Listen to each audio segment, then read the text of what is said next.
यात्रोत्सवाच्या निमित्तानं सकाळपासून बैलगाड्यांच्या भव्य शर्यतीचं आयोजन केलेलं आहे आणि या शर्यतीमध्ये खूप मोठ्या प्रमाणामध्ये आपल्या उत्तर पुणे जिल्ह्यातून नगर जिल्ह्यातून खूप मोठ्या प्रमाणात बैलगाडा मालक बैलगाडा शौकीन उपस्थित झालेले आहेत। त्या सगळ्यांचं स्वागत करत असताना आपण सगळ्या मंडळींनी या यात्रोत्सवाच्या निमित्ताने या ठिकाणी उपस्थित असलेले आपल्या विभागाचे खासदार आदरणीय डॉक्टर अमोलजी कोल्हे साहेब असतील, सत्यशील दादा असतील, आमच्या सोबत आलेले आदरणीय चौगुले मामा असतील, संभाजीराजे तांबे, तुषारभाऊ थोरात, मोहितशेठ धमाले, संभाजीशेठ चव्हाण या सगळ्यांचं खरं तर मामा तुम्ही सगळ्यांनी तुतारी वाजून स्वागत केलं त्याबद्दल तुमच्या सगळ्यांचं मनापासून स्वागत करतो।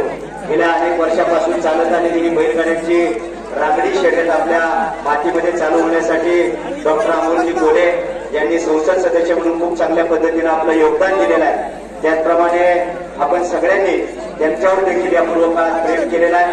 असंच प्रेम या पुढच्या काळात करावं अशा प्रकारची आपल्या सगळ्यांकडे इच्छा व्यक्त करत असताना आम्हाला जाणीव आहे की बैलगाडी अजून खूप बाकी आणि अंधार पडला तर आपल्याला मशाली लावून घाटामध्ये उजेड करावा लागेल अशा प्रकारची परिस्थिती आहे। तितका वेळ आम्ही मशाली हातात धरून आपल्याला उजेड करावा लागेल अशा प्रकारची परिस्थिती आहे।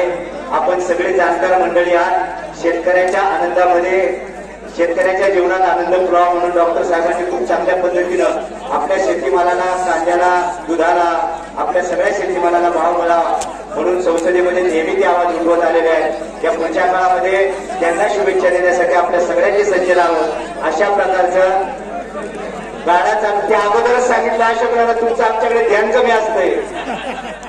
गाडा बैल सुरू होण्यासाठी डॉक्टरांनी खूप चांगल्या पद्धतीने मेहनत घेऊन त्याला यश येण्यासाठी काम केलेलं आहे। या पुढच्या काळामध्ये देखील आपल्याला त्यांना पुन्हा एकदा आपल्या सगळ्यांना त्यांना बहुमताने निवडून देऊन त्यांचं स्वागत आपल्याला करावं लागेल। पुन्हा एकदा आपल्या सगळ्यांना या यात्रोत्सवाच्या निमित्तानं मनापासूनच्या शुभेच्छा देऊन थांबतो। धन्यवाद।